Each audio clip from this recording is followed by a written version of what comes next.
Tonight, we begin with an uprising, the kind of historic rupture that the Tehran regime had desperately tried to contain, tried to silence, and tried to erase from the world's memory. And it is failing on all three counts.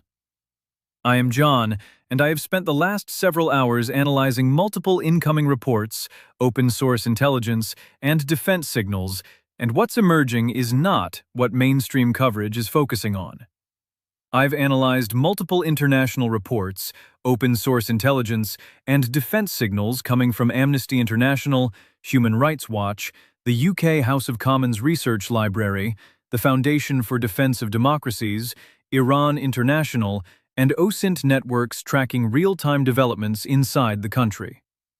This is a crisis that didn't unfold over years of slow political erosion. It exploded across more than 200 cities in a matter of days. Days that paralyzed the regime's security infrastructure. Days that forced Khamenei's government to import foreign militias because its own forces were cracking. Days that shook the Islamic Republic to its ideological core. What the protesters did crossed a line that the regime had hoped would hold. And when that line broke, the streets of Iran, from Tehran to Tabriz, from Ahvaz to Zahedan, did not hesitate. They responded with rage, with sacrifice, and with a demand the mullahs cannot negotiate away. The end of the Islamic Republic itself. For months before the explosion, the signals were building. Not official confirmations, not formal announcements, just patterns, economic indicators, and intelligence suggesting that something historic was coming. According to publicly available economic data, Iran's State Statistics Center reported an inflation rate of 42% in December 2025. Food prices rose 72%, while health and medical goods increased 50% year-on-year. The Iranian rial, already weakened by international sanctions, had reached approximately 145,000 tomans to $1 before collapsing even further. The Iranian regime has always been deeply repressive, but also extremely calculated in how it manages dissent. Its behavior following protests followed a familiar pattern: threaten, arrest, execute, suppress, then project an image of stability. It's a rhythm that has repeated after the 2009 Green Movement, after the 2019 fuel protests, after the 2022 Masa Amini uprising. But this time, something changed. The pattern went quiet in a different way. Merchants closed their shops not in protest at first, but simply because they could no longer afford to keep the lights on. Then, suddenly, the shutdown of markets became a political statement. And analysts who track economic collapse inside authoritarian systems know exactly what that means. The disappearance of economic hope. The erosion of survival-level tolerance. The moment when ordinary people decide they have nothing left to lose. Iran has been politically and psychologically boiling for roughly 2 decades. Revolutions do not begin on a single night. They surface after long periods of accumulated rupture. And when that rupture became loud, it became the loudest in Iran's modern history. The latest wave of protests in Iran began on 28 December 2025 inside markets in Tehran, with merchants closing their shops and speaking out against continued increases in inflation and the plummeting value of the Iranian rial. The protests quickly became anti-regime in tone and spread both geographically and demographically. Hundreds of protests took place across 200 towns and cities in all 31 of Iran's provinces, becoming the largest wave of protests in Iran since 1979. These are not the actions of a movement demanding economic reform. These are the actions of a population signaling one of 3 things: total rejection of the political system, a demand for regime change, or the early stages of a revolutionary process that cannot be stopped by crackdowns alone. Protest slogans shifted ideologically compared to 2022. Some new chants increasingly reflected monarchist sentiments. The pre-1979 imperial flag, the lion and sun, was raised in the streets. chants of "This is the final battle, Pahlavi will return," echoed through city centers that had not heard such words since the revolution itself. A major turning point came when Crown Prince Reza Pahlavi, son of the deposed Shah, called on Iranians to hold demonstrations on January 8, 2026. After his call, unprecedented crowds marched in cities nationwide in an uprising so extensive that authorities shut down the internet that night. Different sources are interpreting this differently. According to Iran International, January 8th marked the crossing of a visible political threshold. Not regime change yet, but a demonstration of coordinated civilian power that surprised both supporters and skeptics. Meanwhile, the National Council of Resistance of Iran described it as the beginning of a full-scale political revolution. But one thing is clear: the Iranian people have shifted strategy. They are no longer protesting for reforms, they are protesting for the removal of the system entirely. The regime's response was not restrained, it was not measured, and it was certainly not humane. On 3 January 2026, Iran's supreme leader Ali Khamenei denounced protesters as rioters who should be put in their place. Security forces responded with lethal force to disperse protesters, unlawfully using firearms and other prohibited weapons, as well as conducting sweeping mass arrests, including of children as young as 14 years old. On 5 January 2026, the head of the judiciary ordered prosecutors to show no leniency to protesters and to expedite their trials. The powerful Islamic Revolutionary Guards Corps also issued warnings to protesters in Lorestan province that they would no longer tolerate street gatherings. These were not standard law enforcement responses. These were the actions of a system deploying its maximum coercive capacity. Systems and tools designed not to disperse a crowd, but to terrorize an entire population into silence. An internet shutdown from 8 January severely restricted the ability to assess the degree of violence and spread of the protests. Internet access remained limited as of late January. When a government shuts down the internet, it is not hiding embarrassment. It is hiding massacre. Tonight, multiple verified reports confirm that Iranian security forces carried out coordinated lethal operations targeting protesters in urban squares and public streets, hospitals where wounded demonstrators were arrested from their beds, Kurdish and Balochi ethnic minority regions where repression was most extreme. According to evidence gathered by Amnesty International and Human Rights Watch, the provinces of Lorestan and Ilam, home to Kurdish and Luri ethnic minorities, saw the deadliest repression. Security forces used rifles, shotguns loaded with metal pellets, water cannons, tear gas, and beatings to disperse largely peaceful protesters. Since the beginning of the 2025-26 Iranian protests, the Iranian government perpetrated widespread massacres of civilians, deploying both its own security forces and importing foreign militias to suppress public dissent nationwide. As of late January 2026, total death toll estimates ranged from 6,488 people to upwards of approximately 36,500 people. This was not random. This was the systematic targeting of a civilian population that dared to say no. They didn't hit recklessly, they hit strategically, province by province, aiming to break the will of each regional pocket of resistance before it could consolidate.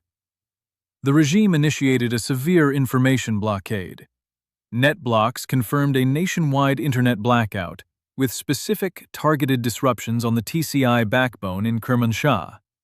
And this is where the situation becomes far more serious than what most coverage is addressing. The intelligence organization of the Islamic Revolutionary Guard Corps issued a statement on January 9th framing the unrest as a U.S. and Israeli conspiracy. However, in a now deleted section of the statement, the IRGC intelligence organization warned that any defiance, desertion, or disobedience among military personnel would be met with trial and decisive action. The apparent removal of this language likely reflects concerns about triggering a panic, but it exposes the depth of anxiety among regime officials. Let that sink in. The IRGC, Iran's most powerful and feared military organization, quietly published and then deleted a warning to its own soldiers not to defect. You don't warn against something that isn't happening. You don't erase a warning unless you fear that the act of issuing it publicly makes the problem worse. This wasn't just a reaction to the streets. It was a message directed inward, at the regime's own armed enforcers. Since the beginning of 2026, a growing number of mid-ranking IRGC officers and specialized personnel have reportedly fled Iran through neighboring countries such as Turkey and Azerbaijan. Testimonies from defectors, regional media investigations, and independent human rights sources describe an organization increasingly strained by internal distrust, economic pressure, and fear of purges within its own ranks.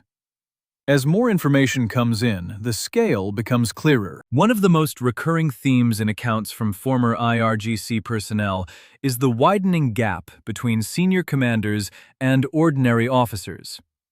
Senior commanders and their families were allegedly relocated to secure areas during recent military tensions, while lower-ranking personnel remained stationed at bases considered vulnerable to attack. Beyond battlefield fears, many defectors describe a growing climate of paranoia inside the IRGC itself. The organization's intelligence branch has intensified internal surveillance, following security breaches and attacks on sensitive military facilities. Officers reportedly fear that even minor criticism, complaints about food shortages, delayed salaries, or operational failures, can trigger accusations of infiltration or collaboration with foreign intelligence services. On 18th January, a Ministry of Interior official sent an audio message to Iran International stating that he had defected. He had participated in the protests where he witnessed security forces firing on protesters using Heckler & Koch G3 rifles. In response to a call by Reza Pahlavi, he had stayed home from work. The official described the government as ruthless. This wasn't a small incident of individual dissent. This was a signal. Even those inside the apparatus of repression are starting to break. This situation goes far beyond the protests themselves. It directly impacts global trade routes, specifically the Strait of Hormuz, through which approximately 20% of the world's oil passes. It threatens regional energy supply chains across the Gulf, and it has already triggered a cascade of international economic and diplomatic responses. The U.S. has long had the most extensive sanctions regime in place against Iran. Since the beginning of the protests in late December 2025, President Trump threatened on several occasions that the U.S. would intervene and warned the regime against violently suppressing protests. Speaking on 13 January 2026, President Trump said that if protesters were executed by Iranian authorities, we will take very strong action. In response to the protests, the EU announced it would proscribe the IRGC. The UK announced new sanctions, including legislation targeting the IRGC specifically. According to economic observers, political instability of this scale in Iran influences global oil prices, shipping insurance costs, and Middle Eastern market indices. This is not an isolated story from a distant country. This is interconnected with every economy on Earth that depends on Gulf energy flows. At this stage, it's important to note that different credible sources are reporting different layers of this situation. Amnesty International highlights the systematic use of lethal force, including massacres on January 8th and 9th, and is investigating potential crimes against humanity. The UK House of Commons Research Library focuses on the institutional resilience of the regime, noting that as of January 2026, there were no confirmed mass defections, and the leadership showed no public fractures. Iran International raises concerns about the regime's deployment of foreign Shia militias, proxy forces imported specifically because the regime fears its own domestic security forces may not be fully reliable.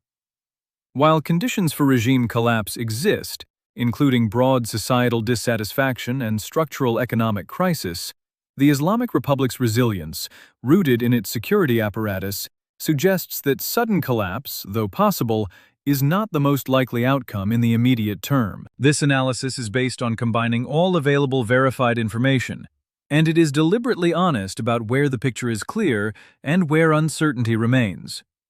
Analysts are now considering multiple scenarios, and none of them are simple. One possibility is that the regime successfully crushes this round of protests through sheer violence and internet blackout, as it has done in 2019 and 2022, and the movement goes underground, only to re-emerge stronger. Another is that the internal fractures within the IRGC deepen to the point where lower-ranking forces begin refusing orders, not in public, not in mass, but gradually, in quiet acts of non-compliance that erode the operational capacity of the security apparatus. And the most consequential scenario, the one that historians of authoritarian collapse will recognize immediately, should protests intensify and security forces fragment, particularly if the IRGC splits internally, central authority could collapse rapidly, leading to civil conflict and a dangerous power vacuum in one of the most strategically vital regions on Earth.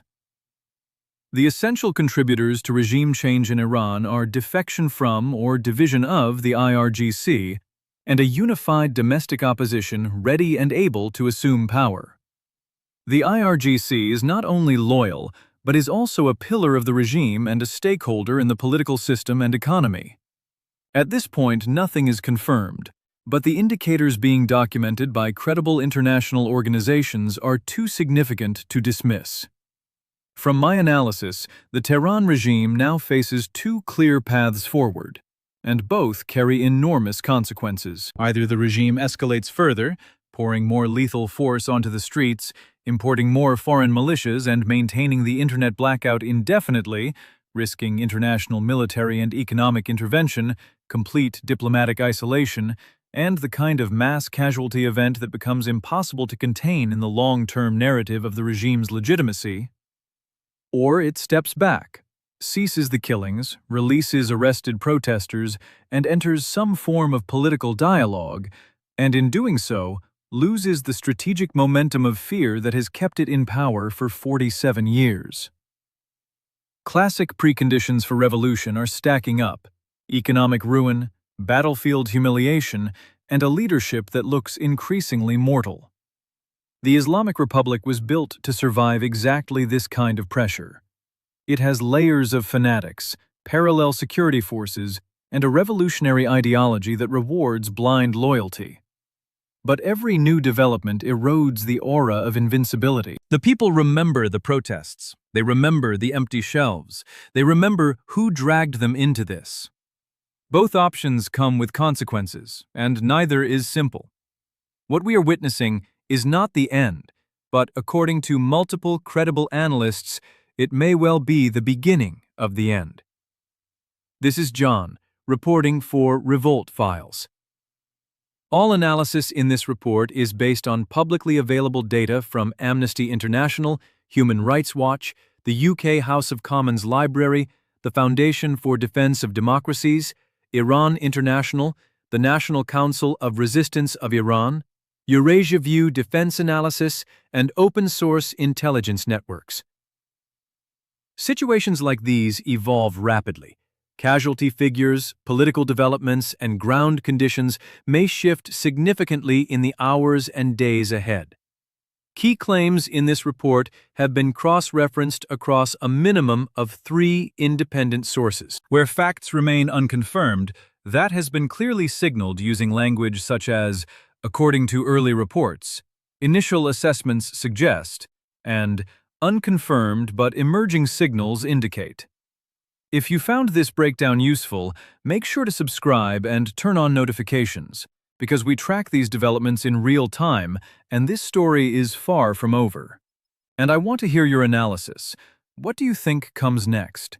Does the regime hold, or does the fracture inside the IRGC deepen past the point of no return? Drop your assessment in the comments, because in situations like this, every informed perspective matters.